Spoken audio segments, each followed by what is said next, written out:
खबरों के अंदर की पूरी खबर, हर खबर की सटीक पड़ताल, आपका भरोसा हमारी जिम्मेदारी। सच, साहस और सरोकार, यही है हमारी पहचान।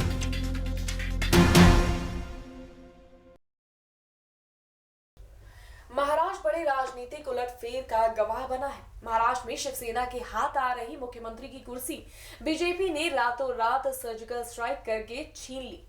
हैरानी इस बात की है कि इस बात की भनक ना तो शिवसेना प्रमुख उद्धव ठाकरे को रही होगी और ना ही कांग्रेस को।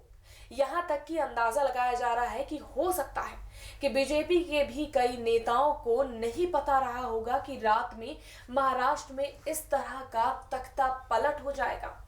आइए एक नजर डालते हैं महाराष्ट्र में होर मचे इस राजनीतिक उलटफेर की ओर।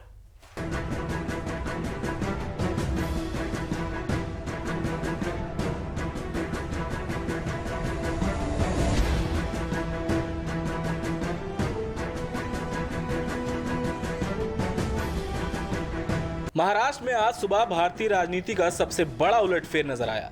सुबह भाजपा ने एनसीपी के साथ मिलकर सरकार बना ली, जिसकी जानकारी खुद प्रधानमंत्री नरेंद्र मोदी ने दी। राज्यपाल भगत सिंह कोश्यारी ने देवेंद्र फडणवीस को सीएम पद की शपथ दिलाई, वहीं अजीत पवार ने डिप्टी सीएम पद की शपथ ली। नरेंद्र मोदी ने इन दोनों को ट्विटर पर बधाई भी दी। गृह मंत्री और भाजपा अध्यक्ष अमित शाह ने भी देवेंद्र फडणवीस को मुख्यमंत्री और अजीत पवार को डिप्टी सीएम बनने पर बधाई दी। इधर सूत्रों की माने तो महाराष्ट्र में देवेंद्र फडणवीस के नेतृत्व में सरकार बनाने पर चर्चा का हिस्सा रहे एनसीपी चीफ शरद पवार ने अजीत पवार को अपनी सहमति दी थी। एनसीपी में कोई भी फैसला शरद पवार की सहमति के बिना नहीं लिया जाता है। अजीत पवार पार्टी की संसदीय बोर्ड के नेता हैं।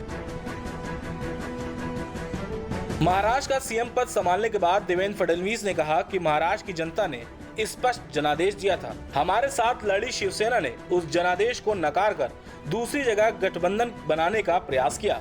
महाराष्ट्र को स्थिर शासन देने की जरूरत थी। महाराष्ट्र को स्थायी सरकार देने का फैसला करने के लिए अजीत पवार को धन्यवाद। आपको बता दें कि महाराष्ट्र में शिवसेना, कांग्रेस और एनसीपी की बैठक में मुख्यमंत्री के नाम पर कोई अंतिम फैसला शनिवार को नहीं होने की खबर आई थी।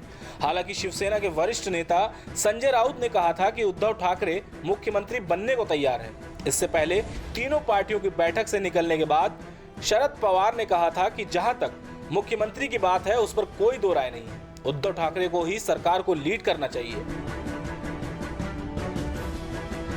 यहाँ चर्चा करते हैं कि महाराष्ट्र विधानसभा की 288 सीटों के लिए 21 अक्टूबर को मतदान हुए थे, जिसका नतीजा 24 अक्टूबर को घोषित किया गया। सूबे में किसी पार्टी या गठबंधन के सरकार बनाने का दावा पेश नहीं करने की वजह से यहां 12 नवंबर को राष्ट्रपति शासन लगा दिया गया था। शिवसेना मुख्यमंत्री पद की मांग पर अड़ गई, जिसके बाद भाजपा से उसका 30 साल पुराना गठबंधन टूट गया। न्यूज एजेंसी एएनआई के मुताबिक शरद पवार ने कहा कि बीजेपी को समर्थन करना अजीत पवार का निजी फैसला है। एनसीपी इसमें शामिल नहीं है। शरद पवार ने कहा, मैं उनके इस फैसले का किसी तरह से समर्थन नहीं करता हूं। Output desk, prime TV India.